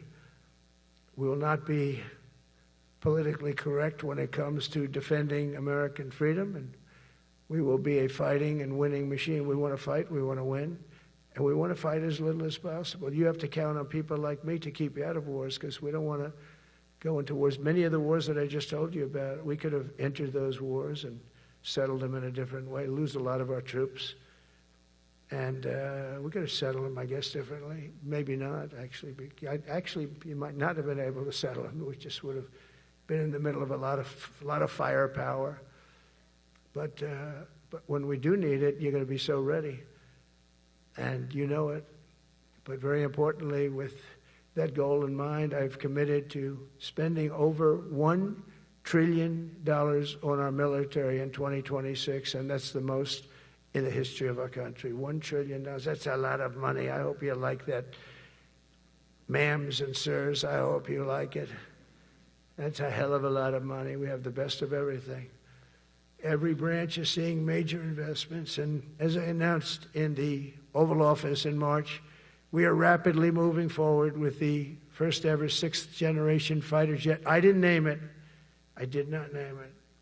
Boeing came in and they said, "Sir, this is our submittal. It's the greatest fighting jet ever done." And you know, they're testing all these planes, all the companies are testing, and this one tested like through the roof. And they said, "We'd like to name it the F-47. I said, "All right, let me think about it." Then after thinking for about 2 seconds, I said, "Okay." You know what that means, 47, I'm 47. So I'm 45, 46, and 47, you know, if you think about it. I just don't want the credit for 46. I don't want to have their open borders and people coming in from all over the world, including jails and mental institutes. I don't want that on my record, but I like having it. We're investing tens of billions of dollars in modernizing our nuclear deterrence capabilities like never before. And we've begun construction on what we call the Golden Dome missile defense shield. It'll be the most sophisticated in the world. You watched it do well until they had some problems at the end with a little bit of a lack of ammunition, defensive ammunition, but they've got that taken care of. But I tell you, it's what we're doing is so good, and we deserve it. You know, we help other countries with it. We don't have it ourselves. And Canada called me a couple of weeks ago. They want to be part of it. To which I said, "Well, why don't you just join our country? You become 51, become the 51st state, and you get it for free." So I don't know if that made a big impact, but it does make a lot of sense. It actually makes, because they're having a hard time up there in Canada now, because as you know, with tariffs, everyone's coming into our country. We have more investment than we've ever had before, $17 trillion coming in. As an example, in 4 years, Biden didn't have $1 trillion. We have $17 trillion more than that in 8 months coming in. And they're coming in from Canada, Mexico, from Europe, from all over. AI, auto plants. Everybody's coming back to the United States. Under my budget, we will be expanding the U.S. Navy by at least 19 ships next year, including submarines, destroyers, assault ships, and more.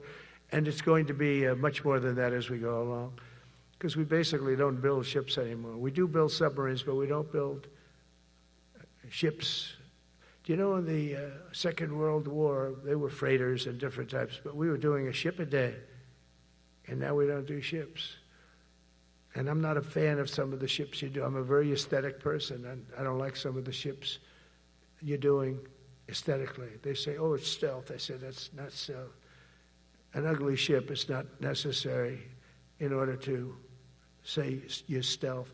By the way, the B-2 bombers were incredible. That is stealth. They went into that. I was with General Kane and Pete were in we call it the war room, but we're watching them go in, and they were totally untouched. They were not seen. They were literally not seen. They dropped their bombs. They hit every single one of them, hit its target. It was total obliteration.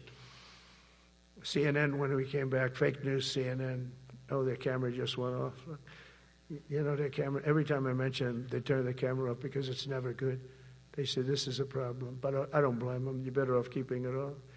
But they have some scammer reporter who started saying, without any knowledge, said, he may not have hit the targets as well as they thought. It may not have been obliteration. He did hit the targets, and they got to give us a little credit, right? It was obliteration, it turned out. The Atomic Energy Commission said it was obliteration. They had, not only did they hit the target, they had these chutes. And think of this here. Way up in the sky, there was no moon. It was dead dark. Couldn't see a thing. You couldn't see them. But they had, I guess, a beam going right into these chutes. Every single one of those bombs went right down those chutes into a granite mountain. I think it's the last time they're going to build air chutes. They had these air chutes that were nice, beautiful. They were meant for us. But it was total obliteration. And now they give us credit for that. But these people were phenomenal. I tell you, for the Air Force people here, you can be very proud. That B-2, we just ordered a lot of new ones and updated ones, but I'd take the other ones. Let me tell you, they couldn't have worked any better. So they flew for 37 hours total, back and forth, no stops, no nothing. We had 52 tankers loading them up. And that's a job I wouldn't necessarily want too much, flying a tanker, loaded up with hundreds of thousands of gallons of fuel. I don't know if I'd do that job. I asked the question, what happens if it gets hit? Sir, you don't want to know about that, right? I don't want to know about that. But those guys, they just hear us. They're incredible. I had them all to the Oval Office. We had the B-2 pilots and a lot of the people, even the people that took care of them, the maintenance people, just as important. We had them all to the White House, gave them a big party on the lawn, brought some of them into the Oval Office. But on top of all this, we'll deliver a hard-earned pay raise of 3.8% to every soldier, sailor, airman, Coast Guardsman, Space Guardman, and Marine, something you weren't getting from the past administration. They did not treat you with respect. They're Democrats. They never do. Not only are we rebuilding our great strength, but for the first time in years, my administration is actually using that strength to defend the core and vital interests of America. And very simply, we are putting America first. And I have since I've been elected. I've always put America first. It's sort of simple, you know, when you think. My campaign was run on common sense, and we did great. We got the highest numbers ever received in terms of districts. You know, they have it broken up, 2,500 versus 525. We won every swing state. We won the popular vote. We won everything.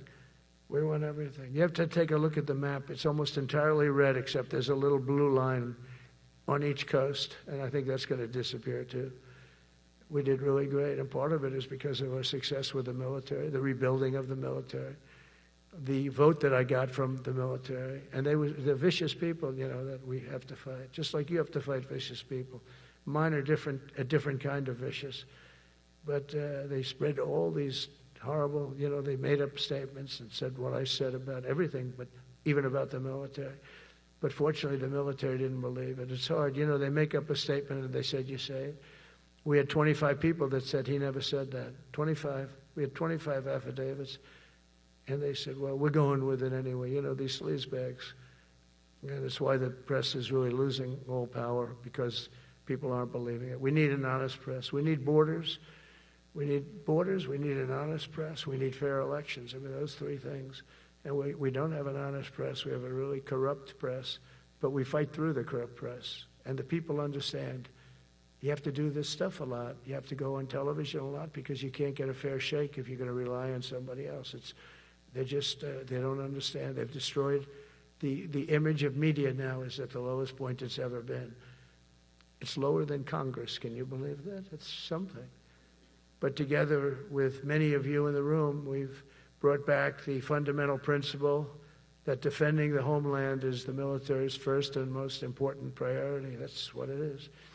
Only in recent decades did politicians somehow come to believe that our job is to police the far reaches of Kenya and Somalia, while America is under invasion from within. We're under invasion from within. No different than a foreign enemy but more difficult in many ways because they don't wear uniforms. At least when they're wearing a uniform, you can take them out. These people don't have uniforms. But we are under invasion from within. We're stopping it very quickly. After spending trillions of dollars defending the borders of foreign countries, with your help, we're defending the borders of our country from now on. We're not going to let this happen. Biden let people come in from prisons, mental institutions, drug dealers, murderers.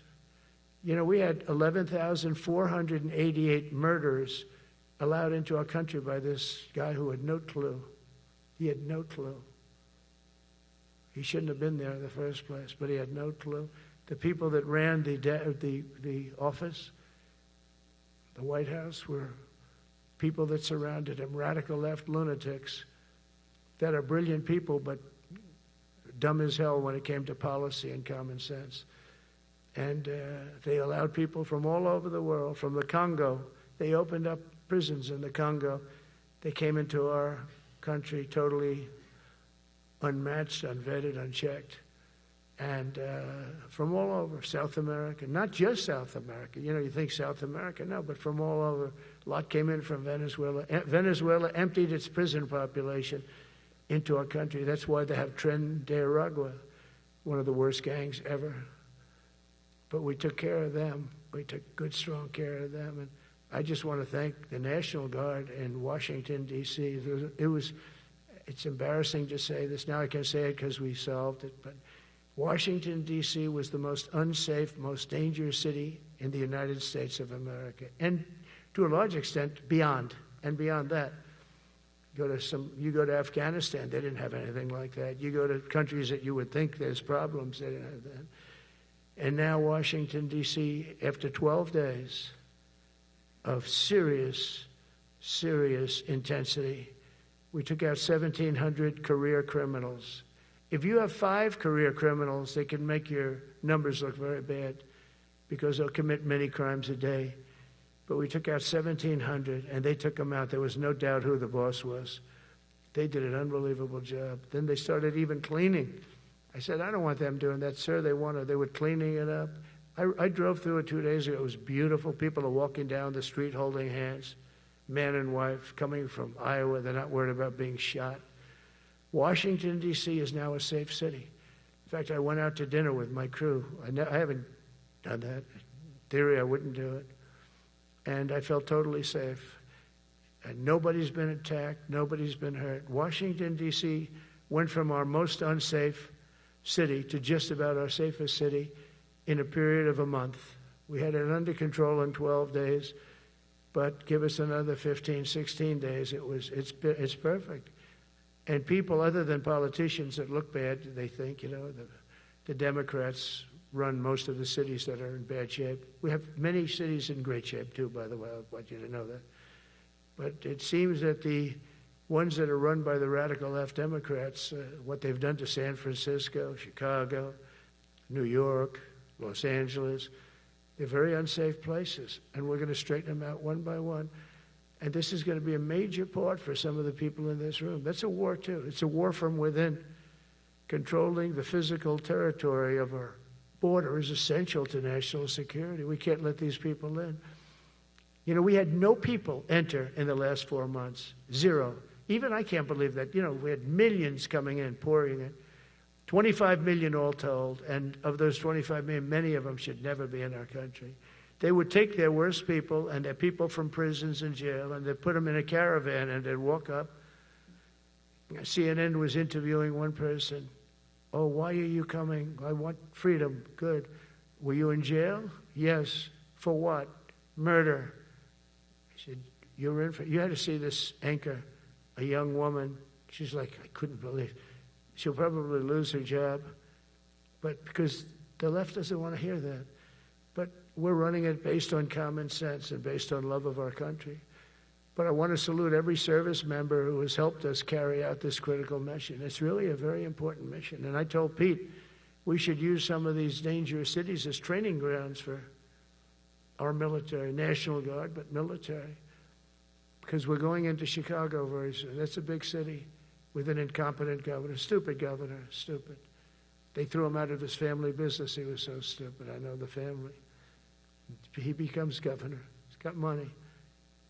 Not money that he made, but he ran for governor, he won, and now he criticizes us all the time. And last week they had 11 people murdered, 44 people shot.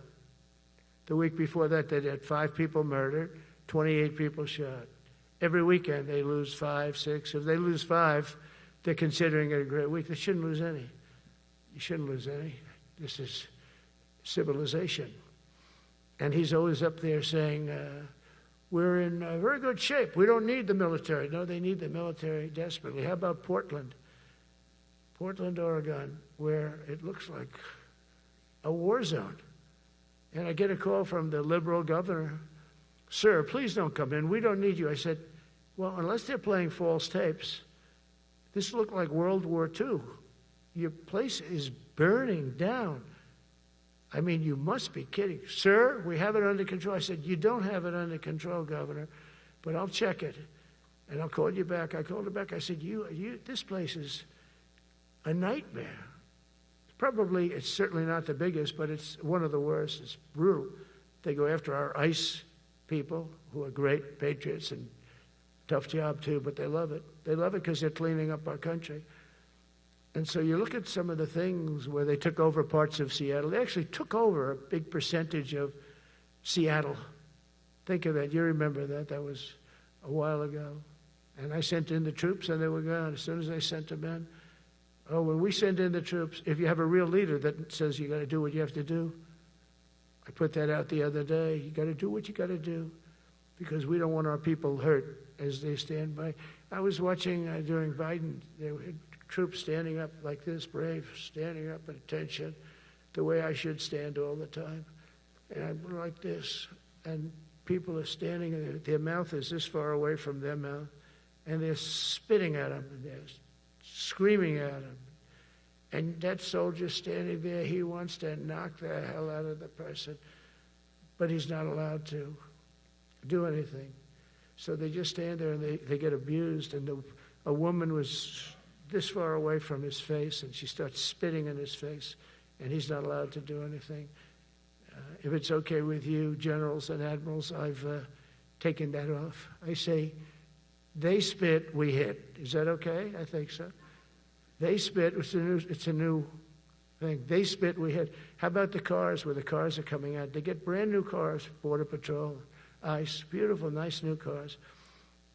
And they're driving along, and they have to go through a gauntlet of rocks being thrown at the car.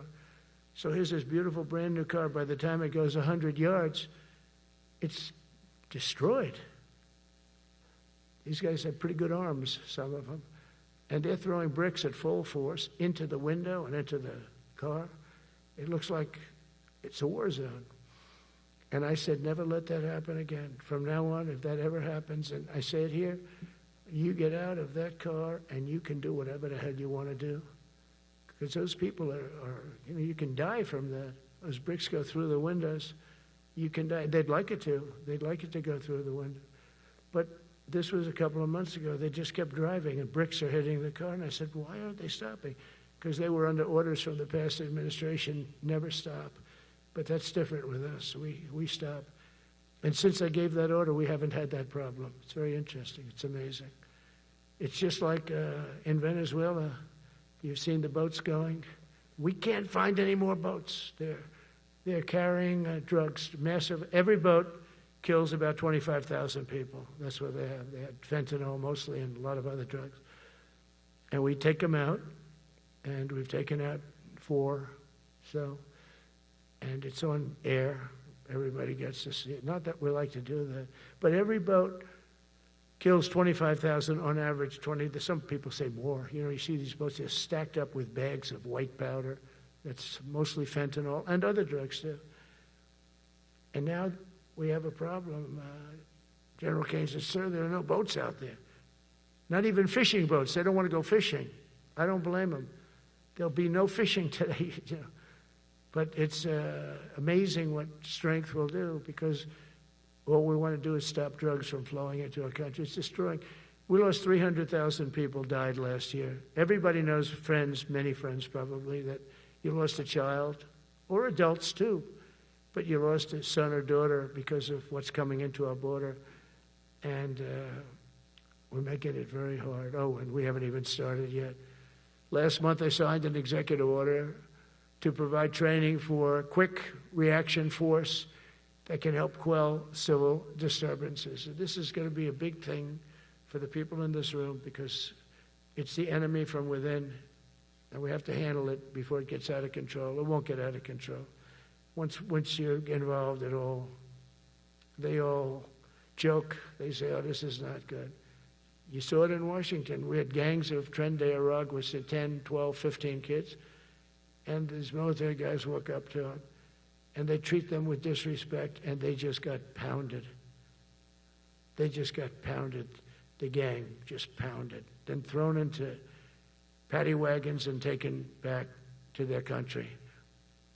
Some are so dangerous we don't want to even do that because we don't want to, some of stone cold murderers, we don't have the confidence. Even though they're not coming back very easily, we don't have the confidence. We put them in jails.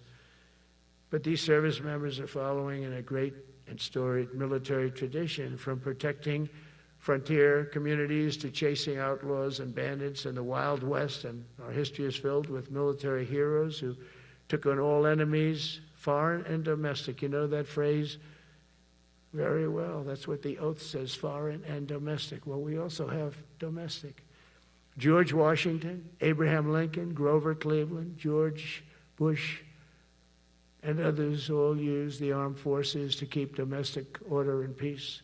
Many of our leaders used the military to keep peace. Now they like to say, oh, you're not allowed to use the military. And you know what the people say? The people in those cities where they're being raped and shot and beat up, you know what they say? We love the military. You ever see where they interview the people on the street? I've never seen somebody say they don't, unless they're radical and paid off, because a lot of these insurrectionists are paid by, whether it's Soros or other people, but they're paid by the radical left. So today I want to thank every service member from general to private who has bravely helped us secure the nation's capital and make America safe for the American people. It's amazing. The whole world is watching. Everybody in the White House, they come up to me, young women, sir, thank you. I know immediately what they're thanking. They don't have to say it. They walk to work now to the White House. We haven't had a crime in Washington in so long because we got the careers. We call them the careers. We got these lunatics out, and they'll never be any good. You know, I hate to tell this to the liberal media. You could spend time with them. You could do whatever you want. You could send them to the finer schools, which they couldn't get into anyway, mentally. They couldn't get in, but no matter what you do, they'll never be good. They're bad. They're career criminals. I don't know, maybe they were born that way. Some people don't like me to say that, but maybe they were. Certainly some were. Together with the leaders here today, we're also restoring a needed focus on defeating threats in the Western Hemisphere. Throughout this region, cartel terrorists have been allowed to wage a relentless campaign of death and destruction on our country, all because we had weak leadership on top.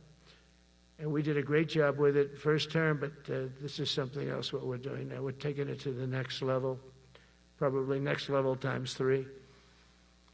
But we had COVID come up, and we had to take care of that. We did a great job with COVID. We had the therapeutics.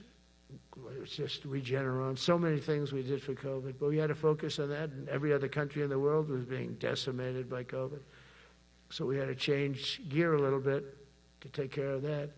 But under our leadership, the military is now the knife's edge in combating this sinister enemy. We have to put the traffickers and cartels on notice, and we've done that. And we put them, a lot of them, we've called them a terrorist organization, which is actually a big thing to do. Nobody's done it, but I've done it with a lot of them. It gives you a tremendous advantage. If you try to poison our people, we will blow you out of existence, because that's the only language they really understand. That's why you don't see any more boats on the ocean. You don't see any boats. Around Venezuela, there's nothing. As president, I will never hesitate to defend our people from threats of violence, from the horrible plague that's taking place from within the Iran nuclear power, the Iran, all of the great power that we thought existed, we blew it out to kingdom. We took advantage of it, and we just really took advantage of it, and it was a beautiful thing to see, and that's what military power can achieve. That's why I chose Raising Cane. He's fantastic, by the way. I hope you all agree. If anybody disagrees, could I please have your hand? Who disappears that Raising Cane is no good? Just raise your hand. I don't see any hands raised. All right. That means you're okay. That means that he's okay now, but I saw his results. You know, he took out ISIS. I was told it was going to take 4 years. It took 4 weeks. I went to see him, and he took him out in 4 weeks, knocked him out, knocked him to hell. And I was told by military people it was going to take 4 to 5 years to do it. And I don't even know if we'll have it then, sir. These were the Washington generals. I call them the television generals. But Raising Cane did it in 4 weeks, took out 100% of the ISIS caliphate. As a result of these actions and many others since my inauguration, we're witnessing the triumphant return of peace through strength. We have great peace through strength. America is respected again as a country. We were not respected with Biden. They looked at him falling downstairs every day. Every day the guy's falling downstairs. He said, it's not our president. We can't have it. I'm very careful, you know, when I walk downstairs, like I'm on stairs, like these stairs, I walk very slowly. Nobody has to set a record. Just try not to fall, because it doesn't work out well. A few of our presidents have fallen, and it became a part of their legacy. We don't want that. You walk nice and easy. You don't have to set any record. Be cool. Be cool when you walk down, but don't pop down the stairs. So one thing with Obama, I had zero respect for him as a president, but he would bop down those stairs. I've never said, da-da-da-da-da-da, pop, pop, pop. He'd go down the stairs, wouldn't hold on. I said, it's great. I don't want to do it. I guess I could do it. But eventually, bad things are going to happen, and it only takes once. But he did a lousy job as president. A year ago, we were a dead country. We were dead. This country was going to hell. We were dead in every way, from immigration to military. We didn't have the weapons. We were given everything to Ukraine. We had nothing. And by the way, I have to tell you, now, as you know, I went over and I met with NATO, and NATO raised from 2 to 5, which everyone said 5% of GDP. Millions and now trillions of dollars are pouring in. They didn't pay the 2% because they know we were there to pay it. And now they paid the 5%. That's trillions of dollars. And we're not spending any money on that war, not 10 cents. We sell our equipment to NATO. NATO pays us for the equipment, and they give it to Ukraine or whoever they give it to. But they can keep it, but we're not involved. We have no money going out. Biden gave $350 billion. Not sustainable. $350 billion. And we have a war that should have never started. But we're not doing that anymore. So I just want you to know we're selling equipment. Our people are buying equipment. They are buying the equipment at full price, a fair price. So I don't want to say we're making money, because I don't want to be making money on a war. It's too many people dying. They're losing 7,000 soldiers a week. A lot of them are Russian soldiers, but between the two countries, mostly soldiers, by the way. Sometimes, you know, in Kiev, they'll lob a missile in or some drones in, kill some people. But mostly it's soldiers. Russia and Ukraine are losing 7,000 souls. And, you know, they're not American. They're not us. They're not you. We have a special obligation. But they're soldiers. They're young people. They leave their parents. They wave goodbye. And then 2 days later, they're blown up so unnecessarily. And so that's the primary reason I want to get it done. We got to get it done. It's crazy what's going on. That's the worst war that there's been since World War II. The number of soldiers that are being killed there is just crazy. From 5,000 to 7,000 soldiers die a week. Think of that.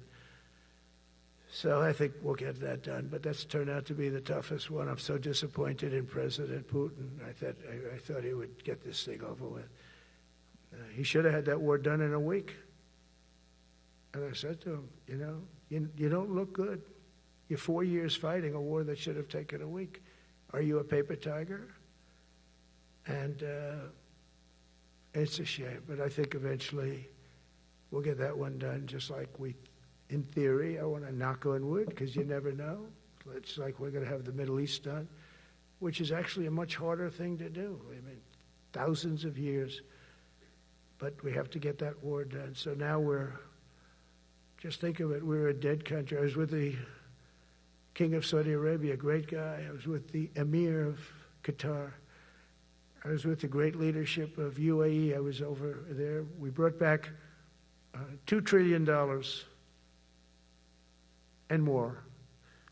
They ordered 200 planes, Boeings. They ordered so much, and they were great. But they all said essentially the same thing. They said, 1 year ago, you were a dead country, and now you're the hottest country anywhere in the world. We're the hottest country in the world right now. The absolute hottest country in the world. There's nobody even close. Putin said that to me. We met in Alaska, had a good meeting. Then he went back and started sending drones into Kiev. I thought we had a good meeting. But it's one of those things. But we were a dead country a year ago, and now we're the hottest country anywhere in the world. Think of that. You can be proud of that.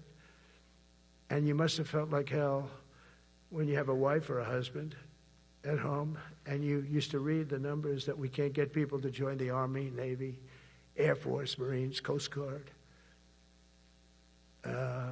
You must have felt like, I have a job that nobody wants. That doesn't feel good. Well, now you have a job that is brimming over with people wanting it. They want it. And you're able to get a much higher quality because now you have your choice. You want so many. And we're going to have many, many people that aren't going to be able to join because of the fact that we don't need them at this moment. But think of it, what a difference that is from, I could just imagine 2 years ago, you're reading front page articles in the New York Times, of course, and Wall Street Journal. They always give us unfair stories.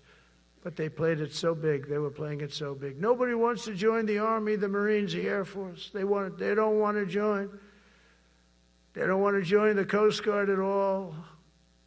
Nobody wants to join. Nobody wants to join our police forces. Our police forces also. It's almost went hand in hand. And I used to say, boy, I'm speaking in front of the military today, and it's embarrassing because I'm speaking in front of people who have a job that other people don't want, but now you have a job that everybody wants. So I think that has to make you feel good. It's one of the reasons I love being here today, because I wanted to say that. I have to say that. Everybody wants to be in the Army, the Navy, the Air Force, the Marines. If you think the Coast Guard and Space Force, our beautiful Space Force, it's a whole different world. And now they're signing up, by the way, seriously big numbers for the police. Dangerous job, isn't it? Huh? Fire department. But that's the paving the way for progress once thought almost impossible. I mean, a year ago, you wouldn't have thought that was possible. A year ago, they were talking about making the military smaller because they can't get the people to join. We're thinking about making it larger because we have so many people. And it's nice to be able to cut people because of merit that aren't really qualified for any reason, a physical reason, a mental reason. You don't have to take them anymore because you have the pick of the litter, and they all want to be with you. They all want your job. They want to be with you. They want to work with you. They'll even take your job, Got to be a little bit sharp. You got to watch it. But everybody wants to be doing what you're doing now. What a difference. When I speak to you, and I can say that as opposed to a couple of years ago when I was talking to rooms where they were desperate to get people and they couldn't get them. What a difference a presidential election can make. That's all it is. It's just a presidential election. Yesterday at the White House, we put forward a plan for peace in Gaza. We announced it, and we're going to create something that was my idea, but unfortunately I got drafted. It's going to be called the Board of Peace, and it's going to reign over that territory, and we're going to get that done. And they asked if I'd be the chairman of the Board of Peace. I wasn't counting on that. I had the idea for the Board of Peace, but I said yes, and I guess because of that, every leader, Everybody wants to be on the board of peace. And we're going to watch over that very volatile part of the world and keep it non-volatile so you don't have to get involved. We want to save you for other things or save you for nothing from that standpoint. We don't want you fighting wars, but if you have to, you're the most lethal fighting force in the world. And I would say that even 2-3 years ago, but now I say it with great enthusiasm. It's so true. And we're striving tirelessly to end the terrible war in Ukraine. And as you know, we're also working hard to get the allies to share more of the burden of our defense. Much of that has really already taken place. But all NATO members have committed to the increase that I talked about. Think of that. That was unthinkable. It used to be 1%, then we got it up to 2% in my last term. And they did not like it. And now I got it to 5%. And I get along great with all of them. In fact, they call me the president of NATO. I said, I don't think so. But they're great. They're great people. And they're spending a lot of money. And a lot of money that they should have been spending in the past. But I think Putin was a wake-up call for them, really. We're now selling large quantities of American-made weapons to NATO, and we're getting really fair pricing. We're making a lot of money. It's my hope that from Europe to Asia to the Middle East, our allies will make similar commitments to increase their military capabilities. And this will greatly strengthen our alliances, and also it will make war far less likely. You know, if you're a strong presence like we are such a strong presence now. And I go around bragging about that. I said, we have the strongest military anywhere in the world. I say it. You never heard Biden say that. You never heard him say anything. But you never heard him say, did you ever hear him say, we have the strongest military? He doesn't say that. I say it. We have the strongest military anywhere in the world. We have great leadership. And I'll tell you, Pete and General Kane, all of the people that I've met that have been lifted up in rank. And we got many of them out of here, too. I'll be honest with you. Didn't like doing it, but we got many of you out of here because we weren't satisfied. We know everything about everybody. It'll also help the United States rapidly rebuild our defense industrial base. Each of you can play an important part in getting allies to do their part. So to that end, Secretary Hegseth will soon be announcing major reforms to streamline military acquisitions and expedite foreign military sales. We have tremendous numbers of countries that want to buy our equipment, and, you know, in many cases it takes too long. They have backlogged. We're backlogged on all the equipment, which is something that's new to us a little bit. And I told those companies, you better get your ass going because we're selling you a lot of equipment. We're getting countries to buy your equipment. You got to produce the equipment. Some of the countries, I'm not going to mention, but some of the countries are buying a lot. And that's a good thing. They're on our side 95%. I'll never say 100% because it can always turn, right? You know about that. But they're on our side. The problem is we have to get the companies that make this equipment, and we make the best equipment in the world, but they got to make it faster. We have orders for the F-35. We have orders for everything. The new F-47. We have orders for everything. They got to make it faster, a lot faster. Ammunition they have to make faster. In the coming months, we'll be making even more historic announcements to fully embrace the identity of the Department of War. I love the name. I think it's so great. I think it stops wars. The Department of War is going to stop wars. If we are as ruthless and relentless as our enemies, the United States Armed Forces will be totally unmatched in the future. We have a group of enemies that are very ruthless and very smart, but they can't match us. They can't match us. They don't even come close to matching us. Again, you know, it's very important for me to say we are the greatest military in the world, but we make the best equipment in the world. I watched our anti-missile missiles. I watched our Patriots just knock things out like a needle, hitting another needle on the stage. There's a needle up there, and you send another needle up, and it hits it every time. During the war, we went 14 for 14. We had 14, this is with Iran, we had 14 missiles coming at us. All 14 were knocked out of the sky, every one of them. We make the best equipment. From Sparta to Rome, to the British Empire, to the United States of America. History has shown that military supremacy has never been simply a matter of money or manpower. At the end of the day, it is the culture, spirit of our military that truly sets us apart from any other nation. Our ultimate strength will always come from the fierce people, and those brilliant people with such pride, and the unbending will and the traditions of excellence that have made us the most unstoppable force ever to walk the face of the earth. And that's what we are.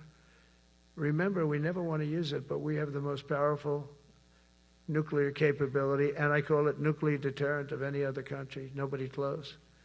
The men and women in this room inherit the legacy built and won by Washington and Jackson, Grant and Pershing, Eisenhower and Patton, Nimitz and LeMay. We carry forward the majestic military heritage passed down from father to son, soldier to soldier, and one generation of warriors to the next. You are warriors, you know that, right? You're great warriors, or you wouldn't be in this room. You're the best of the best. From Concord Bridge to Fort McHenry, from Gettysburg to Manila Bay, from Normandy to Sicily, and from the jungles of Vietnam to the dusty streets of Baghdad, America's military has charged into hellfire, climbed up jagged mountains, crossed roaring oceans, and thundered across open deserts to defend our flag, our freedom, and our homeland. Nobody does it like you. Now we are discovering American muscle, reasserting American might, and beginning the next story chapter in American military legends and lore. That's L-O-R-E. It is lore. When it comes to defending our way of life, nothing will slow us. No enemy will stop us. They cannot stop us. And no adversary will stand in our way. They won't stand in our way. We don't want them to stand in our way. We don't want to even put them in that position, but they're not going to stand in our way ever again. You'll never see 4 years like we had with Biden and that group of incompetent people that ran this country that should have never been there. Because we had the United States military, the best, the boldest, the bravest that the world has ever seen, that the world has ever known. With leaders like we have right here in this beautiful room today, we will vanquish every danger and crush every threat to our freedom in every generation to come, because we will fight, fight, fight, and we will win, win, win. I want to just thank you once again, and God bless the United States military, and God bless America. God bless you all. Thank you very much. Thank you.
Ladies and gentlemen, please allow the combatant commanders and any four-star with a detail to proceed out first, and we will begin pulling up the buses. Please remain in your seats until all the four-star with details leave first. Thank you.